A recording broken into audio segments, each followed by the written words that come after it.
প্রিয় দর্শক, আপনাদেরকে স্বাগত জানাই। আজকে এই বিশেষ শোয়ে আমাদের অতিথি আছেন হাফেজ এনামুল হক। হাফেজ এনামুল হক ভাই, আপনাকে স্বাগত জানাই। ধন্যবাদ ভাইয়া আমাকে আপনার সাথে যুক্ত করার জন্য। প্রিয় দর্শক, আমরা নিশ্চয়ই মুফতি ইমরান বিন বশির ভাইকে চিনি। তিনি আম, একজন ইসলামিক স্কলার।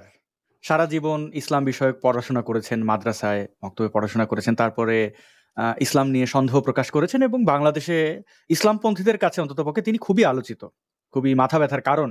তার বিভিন্নভাবে ক্ষতি করার চেষ্টা হচ্ছে।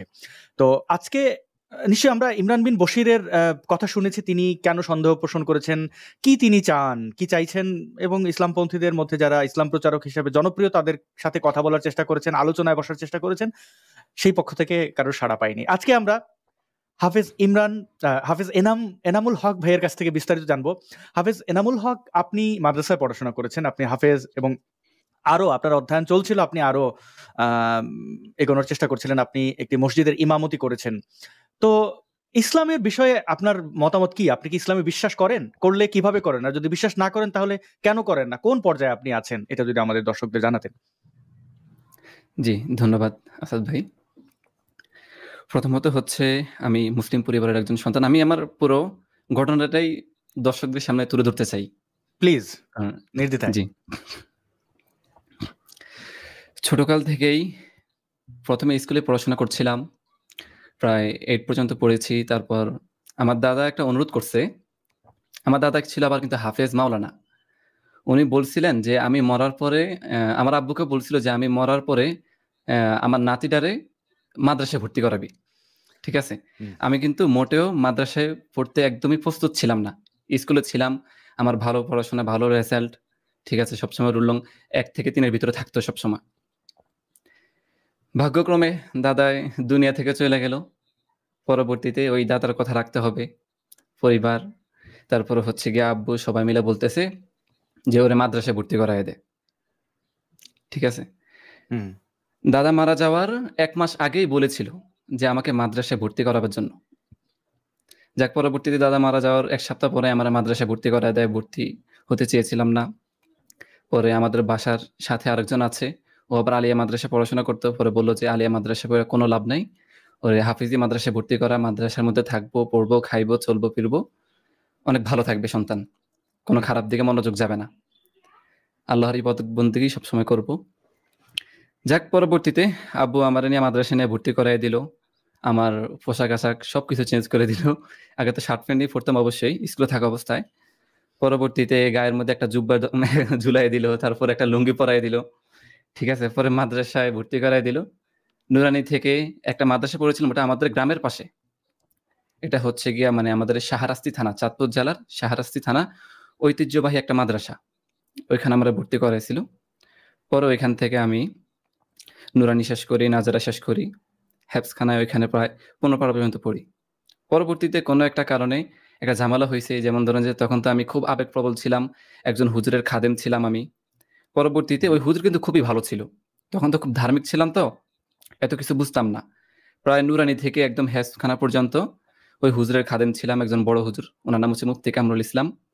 তো পরবর্তীতে ওই কিছু কমিটি আছে না মাদ্রাসা মসজিদের, যে একটু ফোন চালাকি করে বেশি। ওরা কি করছে, ওই যে হুজুরে গোসলের পরে পা ধোয় কেন, তারপর হচ্ছে গিয়ে নামাজে যাওয়ার আগে হুজুরে পা ধোয় কেন, এসব ছোটখাটো বিষয় নিয়ে হুজুরকে নিয়ে অনেক সমালোচনা বিভিন্ন ধরনের, যে নিশ্চয়ই উনি মনে হয় নাফাক পায় দিছে, নাফাক নিয়ে মসজিদে যাইতেছে। তো ওরা এসব বিষয়ে সন্দেহ প্রকাশ করার পরে হুজুরে কি করছে, এখান থেকে বলতেছে যে আপনি এখান থেকে চলে যান। হুজুরের খাদেম ছিলাম, হুজুরে আমরা অনেক বেশি ভালোবাসতো আমারে। হুজুরে যেটা খাইতো ওইটা আমারও খাওয়াইতো একসাথে। যাক, পরবর্তীতে হুজুরের প্রতি আমার খুব মায়া, খুব আদর, স্নেহ, ভালোবাসা সব একদম প্রায় 3 বছর ছিল। হুজুর যতদিন ছিল ওই শ্রদ্ধা, মাদ্রাসায়। সম্মান, হ্যাঁ, সবই হ্যাঁ, ছিল। জি। ওই সবসময় হুজুর ছিল। কি এমনি এমনি এমনি মানুষ ভালো ছিলেন? মানে মাদ্রাসায় যেটা হ্যাঁ, হয় হ্যাঁ, হুজুর যে হুজুর খুবই হুজুররা ভালো ছিল। যে যৌন নিপীড়ন করেন ছাত্রদের, সেই সব দোষ ওনার ওই ছিল না? ওই হুজুরের ছিল না, ওই হুজুর খুবই ভালো ছিল। উনি আচ্ছা। ওই যে ইমরান ভাই যে মাদ্রাসায় পড়াশোনা করছে না, ঢাকা ফরিদাবাদ মাদ্রাসায়, ওই মাদ্রাসার হুজুর কিন্তু ছাত্র। আচ্ছা। হুজুর ওই মাদ্রাসারই আচ্ছা, ওই ওইখানেই। হুজুর ওই মাদ্রাসায় পড়াশোনা করেছেন। জি, তারপরে হ্যাঁ। আপনি আবার অন্য মাদ্রাসায় ভর্তি হলেন, তাই তো? পরবর্তীতে এটা নিয়ে ভেজাল হইছে অনেক মাদ্রাসার মধ্যে, যে আমারে এখন হুজুরের পক্ষ নিয়ে কথা বলছি। এমনকি যে মাদ্রাসায় দিছে না, ওনার কাছে বলছি যে ওনার নাম হচ্ছে মকবুল আহমেদ। ওনারে বললাম হুম, যে, "দাদা হুজুর তো খুব ভালো। আমি হুজুরের একজন খাদেম, হুজুরের সাথে সবসময় ছিলাম, জানি হুজুরে কেমন। কিন্তু কে হুম, আপনার কাছে কি বলেছে, বিভিন্ন ধরনের খারাপ ভাষা হয়তোবা হুজুরের নামে, বিভিন্ন ধরনের খারাপ ভাষা তুলে ধরছে। হয়তোবা এইজন্য আপনি রাইগা হুজুর বলছেন এখান থেকে চলে যেতে। কিন্তু হুজুর খুবই ভালো। হুজুরের মন মানসিকতা খুবই ভালো। আমরা ছিলাম তো, সবাই জানি। আমাদের সাথে আরো অনেক ছাত্ররা আছে।" পরবর্তীতে না মানব না। পরবর্তীতে কি করছে, আমি মাদ্রাসায় বাড়িতে গেছি। বাড়িতে গিয়ে আব্বুর মোবাইল দিয়ে কল দিছি। পরে আমার নাম জানতে চাইছে যে, "এই ছেলে তোমার নাম কি?" আমি বললাম যে, "আমার নাম এনামুল হক।" পরে বলে যে, "তোমার বাবার নাম কি? তোমার দাদার নাম কি? তোমার মায়ের নাম কি?" সবকিছু জিজ্ঞেস করলো। পরবর্তীতে বললাম। এই স্যারে কি করছে, ওই যে মাদ্রাসার কমিটি আছে না? যারা ওই মকবুল স্যারের কাছে মানে বলল যে, "হুজুরে এমন, এমন করে, এমন, এমন হুজুরের দোষ, হুজুরে এ হুম, আ নামাজে যাওয়ার আগে পা ধোয় কেন? গোসলের পরে পা ধোয় কেন?"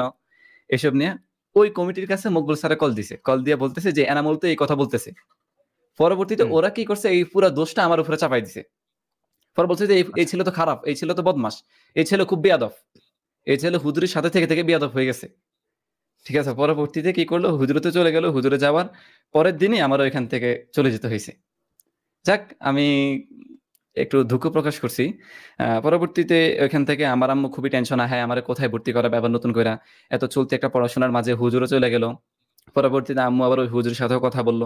পরে বলল যে, "আমারে ঢাকায় নিয়া যাবে, আমারে ওইখানে হুজুরে নিজে পড়াশোনা করাবে।" পরে বলল যে, "না, এত দূরে দিব না আমার সন্তানরে। আমার সন্তানের কাছে দিয়ে দিব দেখি।" পরবর্তীতে আমাদের বাড়ির পাশে একটা যে মসজিদ ছিল, ওই হুম, মসজিদের একজন ইমাম ছিল। উনার বাড়ি হচ্ছে গিয়া খুলনা বাগেরহাট। ওকে। উনি আমাকে উনার সাথে আব্বুর সাথে খুব ভালো একটা পরিচিত। পরবর্তীতে আব্বুর সাথে কথা বলেও উনিশও আমাকে চাঁদপুর সদরে আমাকে ওইখানে ভর্তি করায় দেয়। হুম, ওইটা হচ্ছে গিয়া আ ২০১৮ সালে ওই ওকে। মাদ্রাসায় ভর্তি করা দেয়। পরবর্তীতে ওইখানে আমি হেফজ শেষ করি, পুরোপুরি সুননে শেষ করি। পরবর্তীতে ওইখানের মধ্যে কিতাবখানার মধ্যে ভর্তি হলাম। ইয়াজদাউন, তাইসির, মিজান ওই পর্যন্তই আছে ওই মাদ্রাসায়। পরবর্তীতে ওইখান থেকে অন্য আরেকটা মাদ্রাসায় গিয়ে ভর্তি হলাম। ওইখানের মধ্যে পড়াশোনা চলছিল। তার মাঝে ইমরান ভাইয়ের সাথে পরিচিত আমার। এই যে মাদ্রাসায় আচ্ছা। চাঁদপুর গিয়ে ভর্তি হলাম না? ওই মাদ্রাসায় ইমরান ভাইয়ের সাথে আমার ভালো একটা সম্পর্ক গড়ে উঠে। যেমন ধরুন যে ইমরান ভাইয়ের একটা বই আছে। এটা হচ্ছে গিয়ে 'অবিনীত জীবন'। তো যখন হেফজখানা যখন পড়তাম তখন এই বইটা অনেক ছাত্রদের কাছে আমি দেখছিলাম। পরবর্তীতে এই বইটা মানে একটা শব্দ আছে মানে খুব হাস্যকর, খুব এটা নিয়ে অনেক মানে ছাত্ররা ফান করতেছিল। হুম, পরে আমি বললাম যে, "কি এমন আছে এই বইয়ের মাঝে?" তবে আমি কিন্তু বই পড়তে কিন্তু খুব ভালোবাসি। আমি ছোটকাল থেকে বই পড়তাম। এটা আমার একটা অভ্যাস। বইয়ের প্রতি আমার এক প্রকার একদম পুরা নেশা হয়ে গেছে যে দেখতাম যে ভালো কবি কিংবা ভালো লেখক যারা মানে তাদের বই আমি সবসময় খুঁজতাম। মানুষের কাছ থেকে ইনফরমেশন নিতাম যে আসলে কার বইটা ভালো হবে। তারপরে হুমায়ুন আজাদের বই অনেক খুঁজছি আমি। ঠিক আছে? পরবর্তীতে একজনের থেকে পেলাম। ওই বইটা পড়লাম আমি একটা বই হুমায়ুন আজাদের। তারপরে ইমরান ভাইয়ের বইটা মানে আমি যখন একটা শব্দ যখন শুনেছি তখন ওইটা হাস্যকর। তাহলে আমি খুব বললাম যে এত হাস্যকর, এত সুন্দর একটা শব্দ মানে খুবই ভালো লাগতেছে। পরবর্তীতে আমি বললাম যে, "দেখি বইটা একটু দে তো আমারে, আমি একটু পড়ি।" দেখি যে কোন ছাত্র আমারে দিতেছে না। পরে বলল যে, "না, না এটা সিক্রেট, এটা সিক্রেট এটা দেওয়া যাবে না।" ওরা কি করছে মাদ্রাসার হেফজখানার যে তাক আছে উপরে, ওই তাকের হুম, উপরে এই বইটা রেখে দিছে টাঙ্গের ভিতরে। পরবর্তীতে আমি তো খুঁজতেছি পরে একজনরে আমার ছাত্র বা একটা বন্ধু ছিল, ওরে জিজ্ঞেস করলাম। ও বলতেছে, "উপরে আছে তুই দেখ।" পরবর্তীতে আমি রাত্রে কি করলাম ১০টা বাজে গ্যাস লাইট ছিল। যে একটা লাইট থাকে না? গ্যাস লাইট, ওই হ্যাঁ, লাইটার, হ্যাঁ। হ্যাঁ, ওই লাইটারটা আমার কাছে ছিল। পরবর্তীতে আস্তে করে উপরে উইঠা এই বইটা নামায় নিয়ে আসছি। রাত্রে বেলা নামায় নিয়ে আসা কম্বলের ভিতরে ঢুইকা এই যে পড়া শুরু করছি বইটা শুরু থেকে। একবারে প্রায় ১৫০ পৃষ্ঠা পর্যন্ত শেষ করছি আমি। ১৫০ পৃষ্ঠা হুম। ওই রাতে। খুব ভালো লাগতেছিল। পরবর্তীতে এখন ছাত্ররা দেখলে তো আবার ঝামেলা সৃষ্টি করবে। আবার রাতে রেখে দিছি ওখানে। সারারাত ঘুমাই নাই কিন্তু। ওই বইটাই পড়ছি আমি। খুব মজা পাইছি। মানে এই জীবনে ১ম ধর্মীয় পুস্তকের বাইরে আপনি একটা বই পড়ে খুব মজা হ্যাঁ, পেলেন। হ্যাঁ, কারণ ধর্মীয় পুস্তক তো হ্যাঁ। আ আ আমরা যদি একটু মনে করি, আমরা যারা ইসলামিক ব্যাকগ্রাউন্ড থেকে আসা, মুসলিম পরিবারগুলোতে বড় হয়েছি। ছোটবেলায় নিজের অজান্তেই আমরা পড়েছি, ভালো জেনে পড়েছি, খুব পবিত্র মহান কোরআন পড়েছি। কিন্তু বুঝি নাই হুম, তো হুম। কিছু। হ্যাঁ, হ্যাঁ। হাড্ডুম বাগডুম ঘোড়ার বুঝে সাজে কখনো এটা পড়ি পড়লে নাই। তো কোরআন বুঝি শরীফ সবসময় তো যে আরবিতে পড়ে আসছি আমরা। আমরা তো যে কোরআন শরীফের অর্থ কি, যে এটার ব্যাখ্যা কি, আমরা তো এগুলো কখনোই বুঝে শুনে পড়িনি। শুধু বুঝে শুনে আরবি পড়িনি। বাস তাছাড়া হ্যাঁ। ছোটবেলায় যে গল্প বিভিন্ন ছড়া পড়েছি যেমন এই যে আগডুম বাগডুম ঘোড়াডুম সাজে বা হাট্টিমা টিম টিম তারা হুম, মাঠে হুম, পারে হুম। ডিম। তো হাট্টিমা টিম টিম শুনলে মাঠে পারে ডিম মানে কিছু একটা মাঠে ডিম পারে। বুঝতে পারি হ্যাঁ, কিন্তু হ্যাঁ। আরবি কোরআন বুঝতে তো পারে। বুঝি না কিছু। একটু বুঝি না। কোন বোঝার ক্ষমতা নেই। জি, যাক তারপরে বইটা আপনি পড়ে এই অনেক বইটা ভালো পড়লেন, লাগলো। অভিনীত জীবন পড়লেন। এরপরে আপনার কি হলো? আর কাকতালীয় একটা বিষয় বলে রাখি। আমার জি। দাদাও আমি জন্মের পর আমার দাদা নসিহত করেছিলেন আমার বাবাকে, মানে আমাকে যেন মাদ্রাসায় পড়ানো হয়, তিনি আলেম বানাতে আমাকে চেয়েছিলেন। আচ্ছা, এটা আপনার গল্পে ফিরে আসি। জি, আপনি তারপরে অবিনীত জীবন পড়লেন, সারা রাত পড়লেন, 150 পৃষ্ঠা পড়লেন, খুব মজা লাগলো, তারপরে কি হলো? পরবর্তীতে আমার একটা বন্ধু ছিল, ওর বললাম যে এই বইটা নিশ্চয়ই মুফতি জানতাম না তখন, ইমরান হুম, বিন বশির লেখা ছিল, লেখক। হুম, পরবর্তীতে আমি বললাম যে ওনার বাসা কোথায়, উনি কোথায় থাকে, ওনার নাম্বারটা কি কোনোভাবে পাওয়া যায়? যে ওনার সাথে যে আমার যে মানে এই যে একটা আনন্দ, ঠিক আছে, হুম, আমি তার কাছে একটু শেয়ার করব যে বইটা পড়ে যে আমার কাছে যে কত যে ভালো লাগছে, ঠিক আছে, মানে লাইফে কখনো এই যে এমন একটা উপন্যাস কখনো পড়ি নাই আমি, খুব ভালো লাগছিল আর কি। তো ভাবছি যে মন খুলে ওনার কাছে একটু শেয়ার করবো। পরে বললো যে আরে কি করছো, ওনার বাসা তো এই যে মাদ্রাসার পাশে, উনি একসময় এই মাদ্রাসায় পড়াশোনা করছে, এই যে তুমি এখন যে মাদ্রাসায় পড়াশোনা করতেছো না, এই মাদ্রাসার মধ্যেই এই ইমরান বিন বশির এখানে পড়াশোনা করছে, উনি এখানে হেফজা শেষ করছে, এখান থেকে পরবর্তীতে গেছে। পরে আমি ভাবলাম যে তাহলে ওনার বাসা কোথায়, পরে বললো যে এই যে মাদ্রাসার পাশেই। পরে আমি দেখলাম যে ওনাদের বাসা, ইমরান ভাইয়ের বাসা ২ তলা একটা বিল্ডিং আছে, মাদ্রাসার সাথে একটা পুকুর, পুকুরের ওই পাড়েই ইমরান ভাইয়ের বাসা। হুম, পরবর্তীতে আমি ওনার বাসায় গেলাম, ওনাকে দেখলাম না। পরবর্তীতে আমি বললাম যে কই ইমরান ভাই তো নাই, ঠিক আছে। পরে আমি বললাম যে তোরা কেউ যদি দেখিস তাহলে ইমরান ভাইয়ের সাথে আমাকে একটু পরিচয় করিয়ে দিস। তো ইমরান ভাই মনে হয় তখন ঢাকায় ছিল, কিংবা কোনো একটা মসজিদ ইমামতি ছিল, হয়তোবা সপ্তাহে কিংবা মাসে ১-২ বার আসতো। তো পরে কোনো একটা ছাত্র দেখছে আমি মাদ্রাসায় ২ তলায় ছিলাম, পরে বলল যে ওই দেখ রাস্তা দিয়ে হাঁটতেছে ইমরান বিন বশির, এই যে রাস্তা দিয়ে হাঁটতেছে। পরে আমি কি করলাম, দৌড়ায় গেলাম, ঠিক আছে, ওই ইমরান ভাইয়ের কাছে। ইমরান ভাইয়ের সাথে আরেকজন লোক ছিল। পরে আমি গিয়ে কথা বললাম যে ভাই আপনার একটা অভিনীত বই জীবন, ওইটা আমি পড়েছি, খুব আনন্দ পাইছি, আমি ওই বইটা আপনার কাছ থেকে নিতে চাই। পরে ওনার সাথে কথা বলতে বলতে ওনাদের বাসায় গেলাম, যাওয়ার পরে আমাকে চা নাস্তা দিল, খাইলাম, ওনার মায়ের সাথে পরিচিত হইলাম। পরবর্তীতে আমারে ওই অভিনীত জীবন ওই বইটাও দিছে, ওইটার সাথে আমাকে আরেকটা বই গিফট করছে, আরেকটা কবিতার বই গিফট করছে আমারে, সেটা হচ্ছে গিয়া আমি একদিন প্রেমিক হব, ওই বইটা। পরে আমি খুব খুশি হলাম, ইস কতদিন পরে একটা কবিতার বই পড়তেছি। যাক, পরবর্তীতে বই ২টা নিয়ে সাথে ওনার নাম্বারটা নিয়ে আসছি। ওনার নাম্বারটা আবার ওনার বইয়ের মধ্যে আমি লিখে রাখছি, বইটা কিন্তু এখন আমার কাছে আছে। তো পরবর্তীতে এই বইগুলো নিয়ে আমি পড়াশোনা করলাম, ওনার সাথে তো যোগাযোগ আছেই।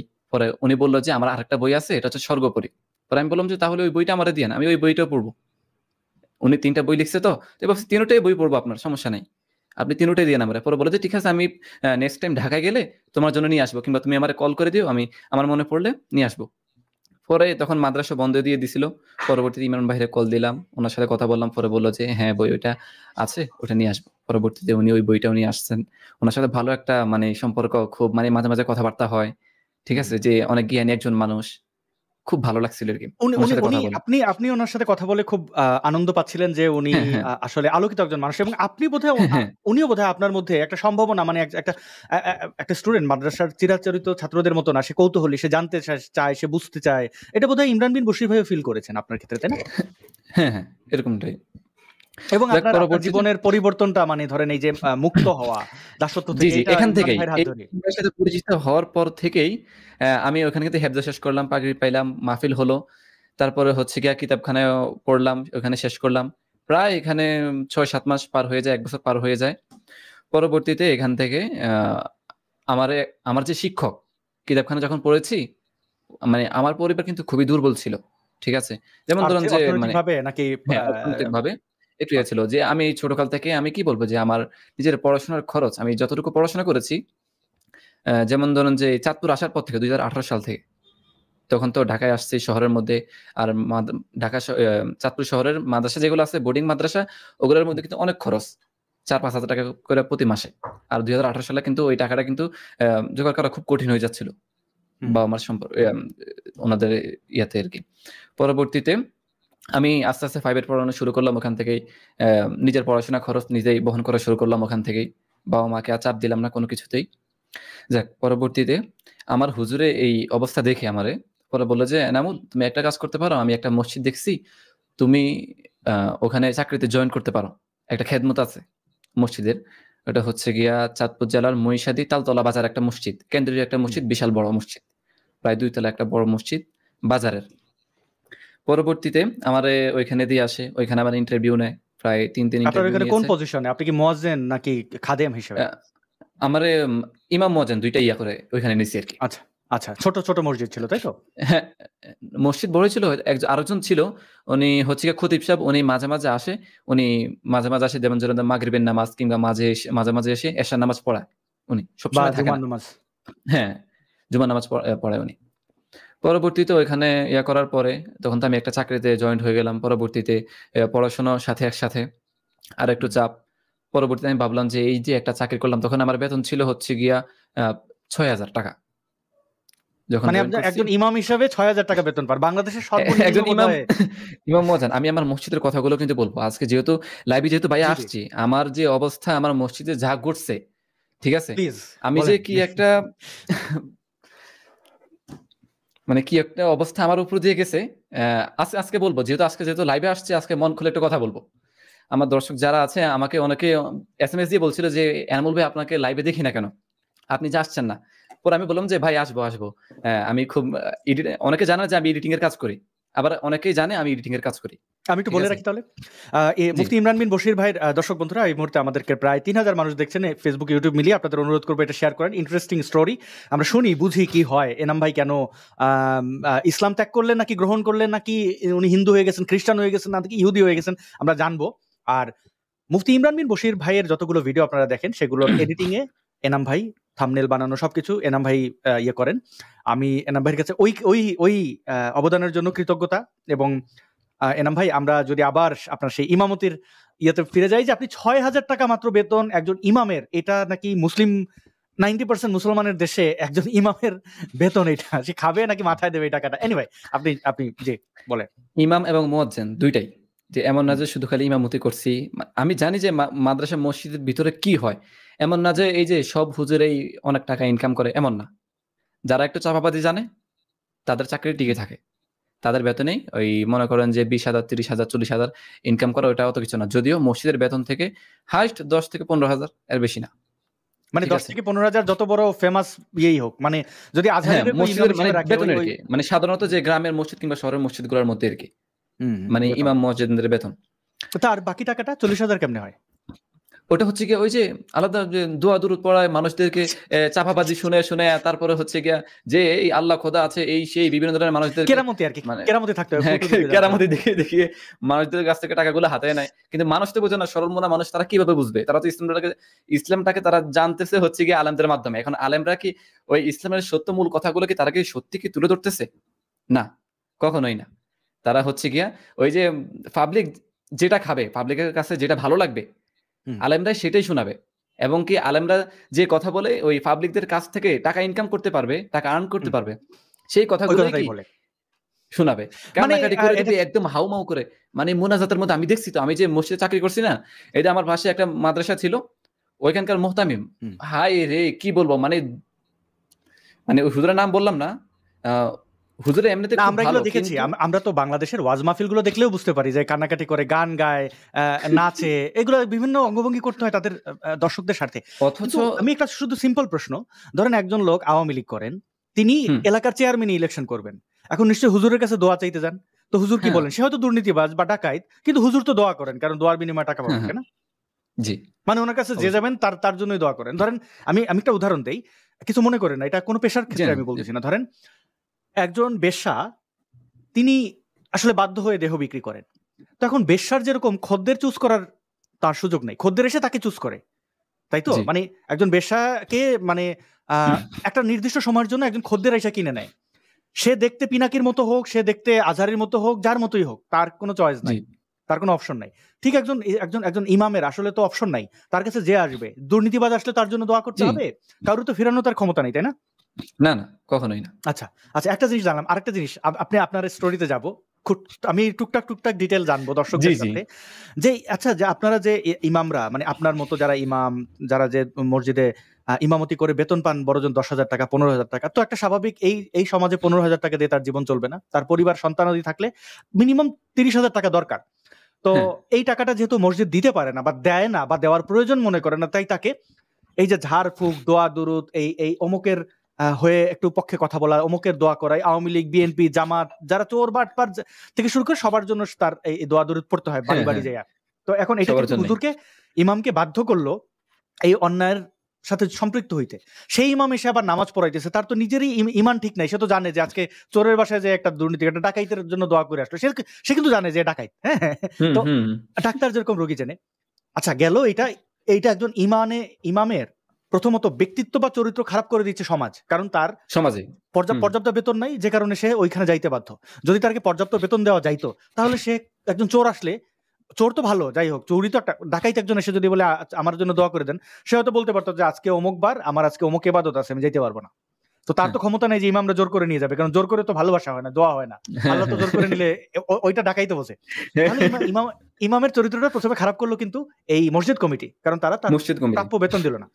এবার দ্বিতীয় প্রশ্ন, যে এই যে উনি পানি পরা দিল, ধরেন কফি পরা দিল একজন, এখন আমি আমার বুকে ব্যথা, এখন আমি হতদরিদ্র গরিব মানুষ, আমার পক্ষে হাসপাতাল যাওয়া সম্ভব না, তাহলে একটু দেখেন, একটু চিন্তা করেন এই ব্যাপারটা কি, দর্শক আপনারাও চিন্তা করুন, মতামত এখানে জানাবেন।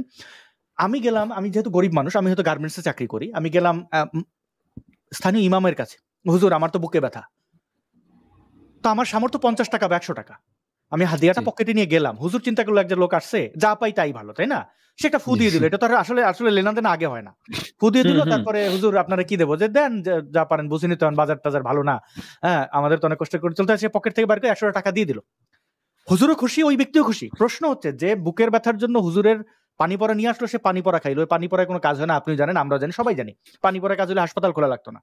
তো ওই লোকটা কিন্তু তার বুকে ব্যথার জন্য হাসপাতালের কাছে গেল না, এবং তার বুকে ব্যথা আরো সিরিয়াস কোনো অসুখে পরিণত হতে পারে, কারণ যদি সে তাৎক্ষণিক হাসপাতালে যেত তাহলে কিন্তু এই রোগটা ভালো হওয়ার সম্ভাবনা ছিল।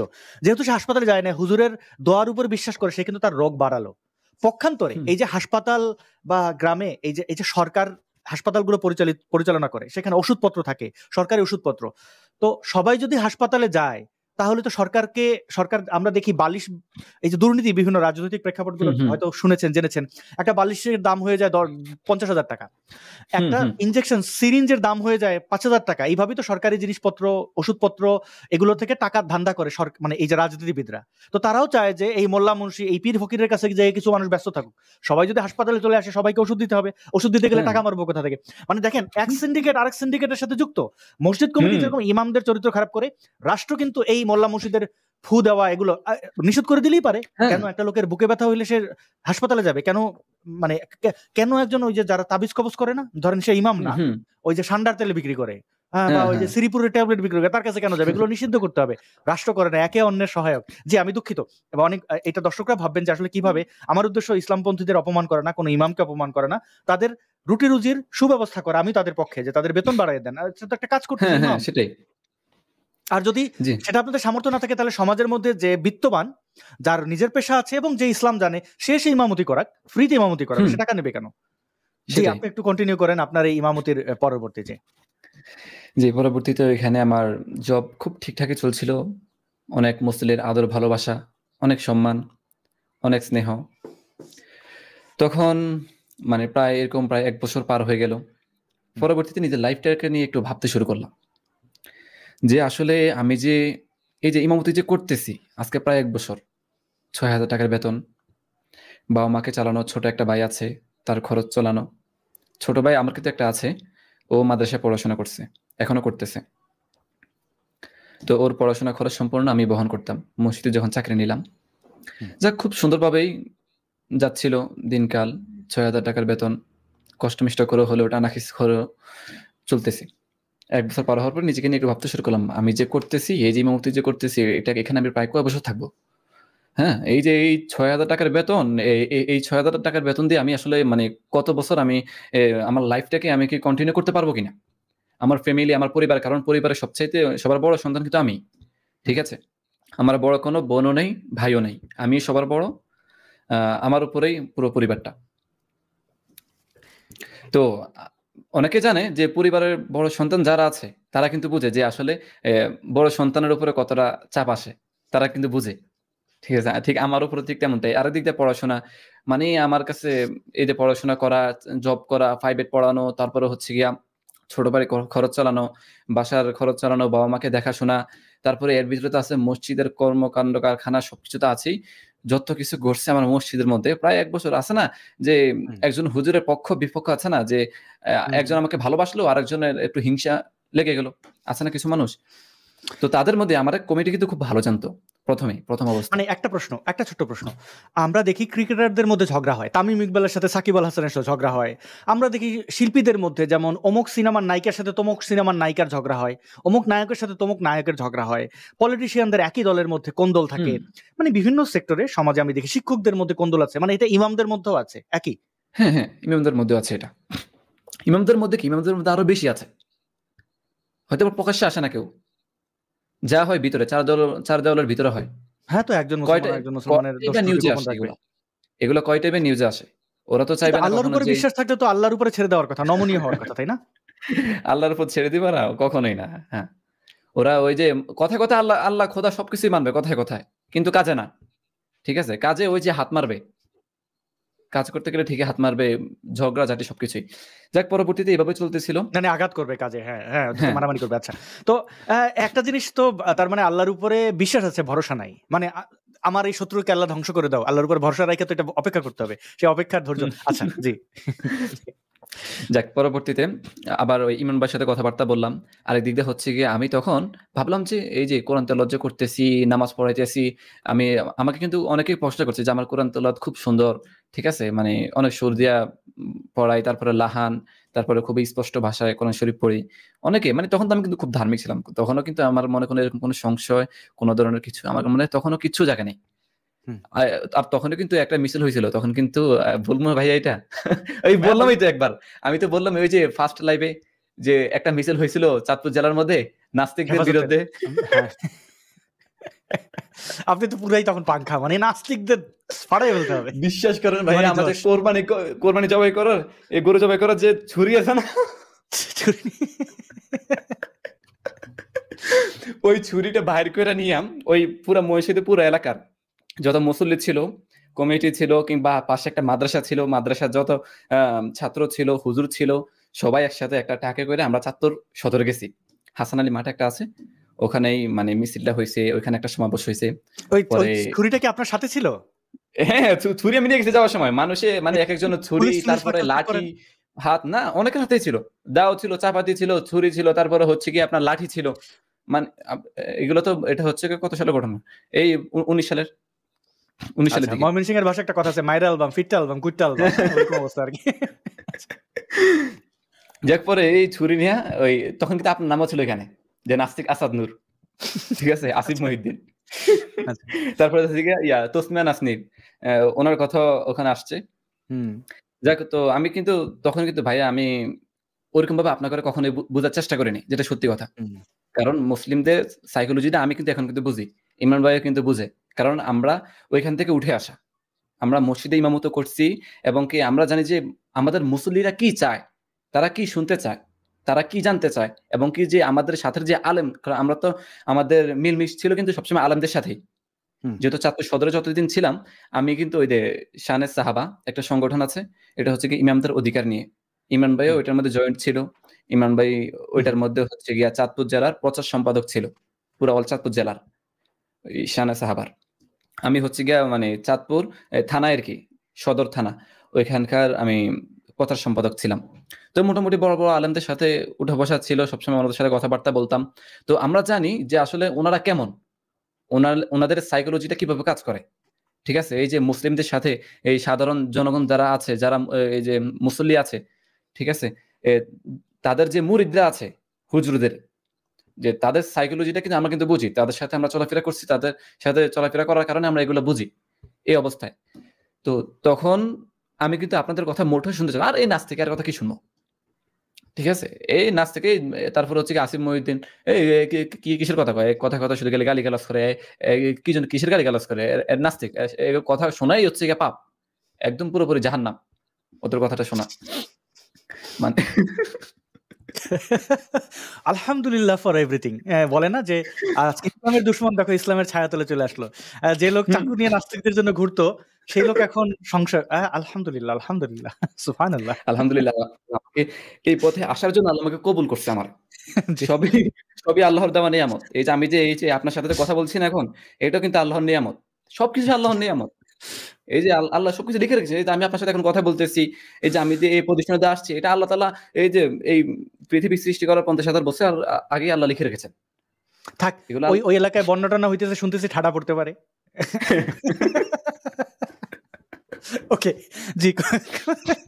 তারপরে আপনি মিছিল করলেন আর ওইখান থেকে যাক খুব ক্লান্ত ছিলাম। হুজুরে একে অপরের মানে সবাইকে হেল্প করতেছে, এই পানি খান, পানি লাগবো কিনা, আরো খান, হ্যাঁ মিছিল করতে হবে, ঠিক আছে, তাদের বিরুদ্ধে কথা বলতে হবে, নিশ্চয়ই আমাদের জন্য পরকাল আছে জান্নাত, তাদের বিরুদ্ধে কথা বললে, তাদেরকে মারলে আমাদের জন্য আল্লাহ তাআলা রেখেছেন 72 হুর, তারপর হচ্ছে গিয়ে জান্নাত, আরো কত কি, ঠিক আছে, তাদেরকে মারলেই জান্নাত। এবার গাঁজাখোর হোক, নেশাখোর হোক, একজন ধর্ষণকারী হোক, যে হোক না কেন, সে নাস্তিকটা জবাই করবে, বাস সে জান্নাত।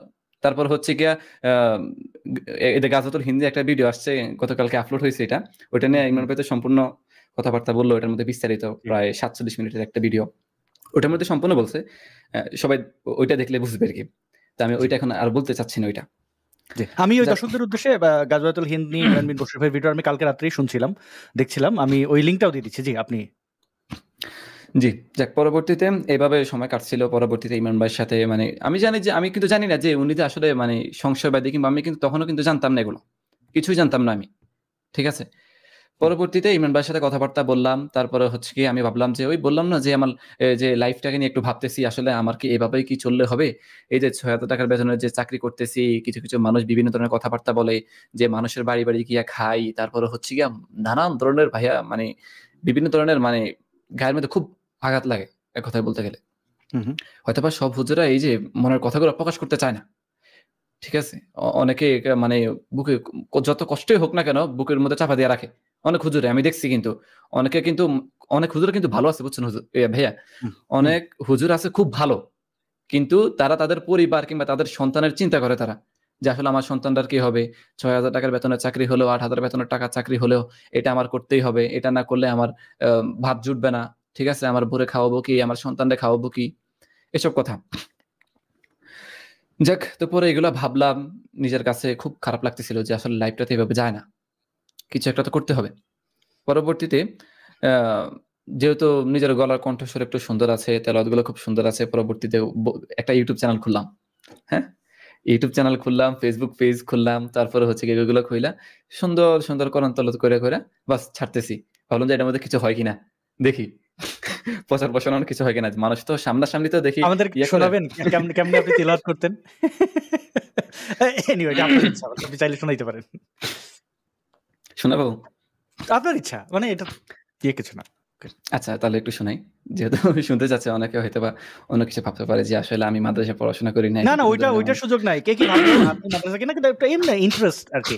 আমরা তো অনেক সময় শুনি বিভিন্ন কোরআনের তেলাওয়াত বাজে টেপ রেকর্ডারে বা ইউটিউবে আছে, অনেক মানে অনেকেরই আছে, আমরা শুনতেই পারি আপনি কেমন করে তেলাওয়াত করতেন আর কি। যদি আগে থেকে গলার কণ্ঠস্বর অনেকটা চেঞ্জ হয়ে গেছে, কারণ বয়সের সাথে সাথে, হ্যাঁ, এটা হয়। একটা অভ্যস্ত ছিলাম না সব সময়। এখন তো আর কোরআন তেলাওয়াত করা হয় না, আজ থেকে প্রায় কত 4-5 মাস হয়ে গেল। আগে তো প্রতিনিয়ত আজান দিতাম, তারপর হচ্ছে কি নামাজ পড়াইতাম, প্রায় 5 ওয়াক্ত নামাজই পড়াইতাম। তারপরও দর্শকদের উদ্দেশ্যে একটু শোনাচ্ছি, যে সবাই একটু শুনুক। জি। أعوذ بالله من الشيطان الرجيم. بسم الله الرحمن الرحيم.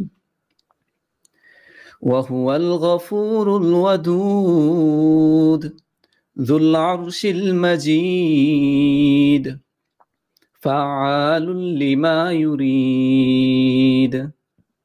هل أتاك حديث الجنود فرعون وثمود بل الذين كفروا في تكذيب والله من ورائهم محيط بل هو قرآن مجيد في لوح محفوظ صدق الله العظيم.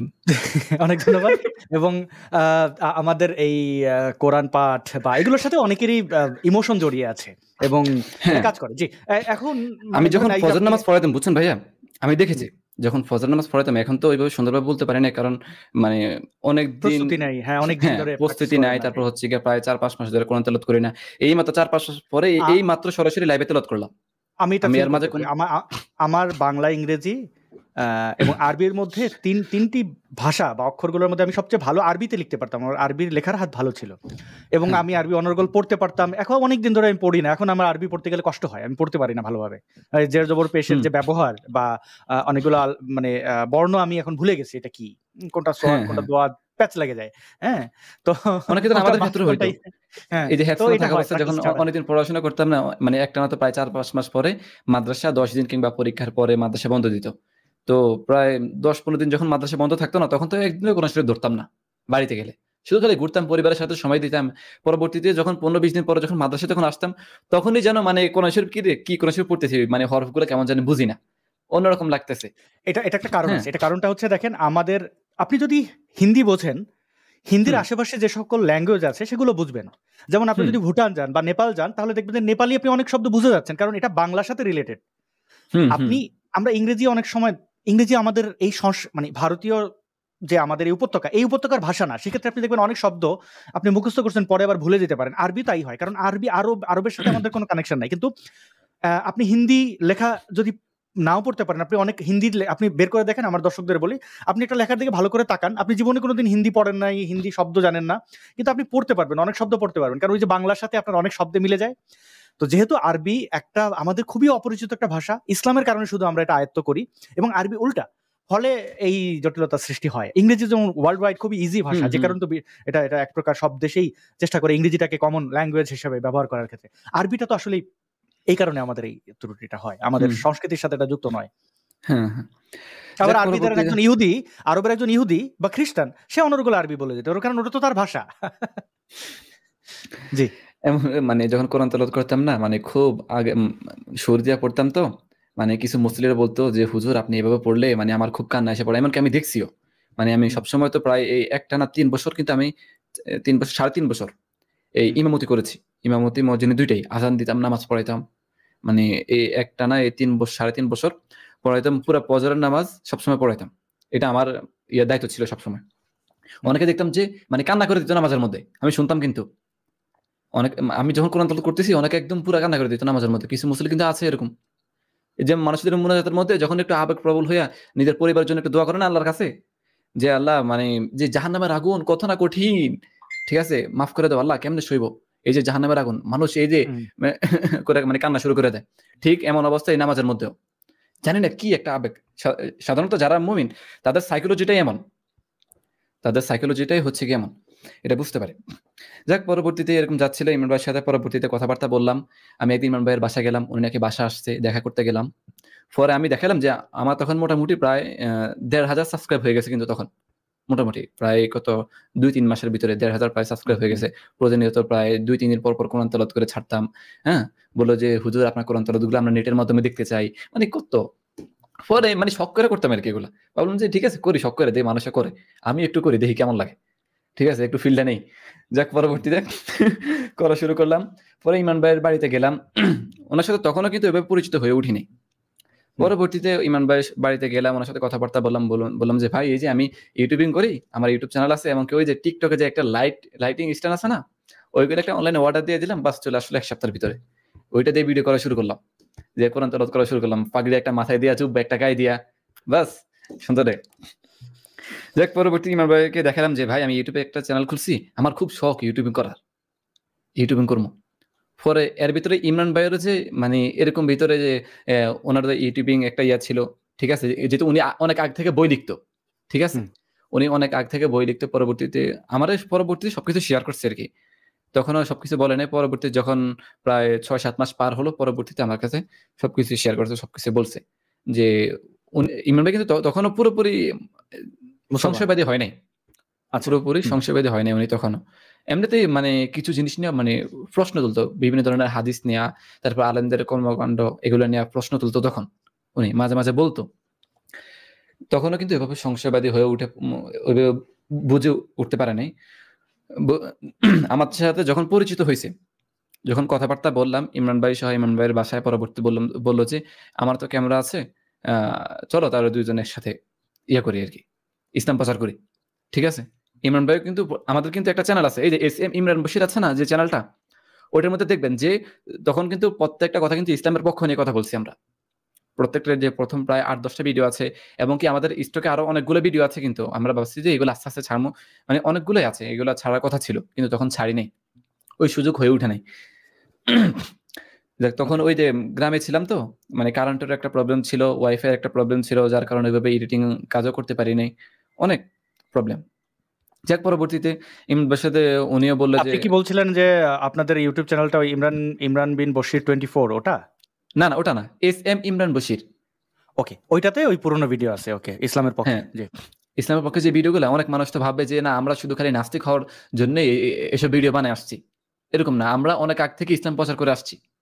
ইসলাম প্রচার করতে করতেই আমাদের সামনে এই যে ইসলামের যে কালো অধ্যায়গুলো, এগুলো আমাদের সামনে অটোমেটিকলি সামনে হাজির হয়ে গেছে, তখন আমরা এগুলো নিয়ে ভাবতে শুরু করলাম।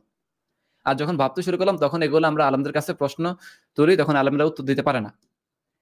আমার এই যে সংশয় জাগার কারণ হচ্ছে কি কিন্তু ওটাই ভাইয়া, এই যে যখন ইমরান ভাই যখন প্রশ্ন তুলতো না, আমি কিন্তু প্রথমে কিন্তু আমি কখনো ভাবতে পারিনি যে কি রে এই আসলে কি কয় এগুলা। ইমরান ভাই আমার মানে মাঝে মাঝে কিছু প্রশ্ন করতো, তখন আমার কাছে মানে খুব রাগ উঠতো। আমি কই এরা আমি একলা ফাইলে এরা আমি মাইরে ফেলতাম, আমি এগুলা কি কইতেছে, এরা আমি একলা ফাইলে এরা এত খবরই ছিল। আর আমরা এই জন্যই বলি অনেকেই, মানে যারা ইসলামের মানে মুসলিম কিন্তু মাথায় বুদ্ধি আছে, স্মার্ট, তাদেরকে বলি কোরআন হাদিস ভালো করে পড়েন, কিচ্ছু করার দরকার নেই। কোরআন হাদিস ভালো করে পড়লে আপনার ওই সময়কার জিওপলিটিক্স জানতে ইচ্ছা করে, আপনি সিরাত পড়বেন, ইসলাম মানে মুসলিমদের লেখাই পড়েন।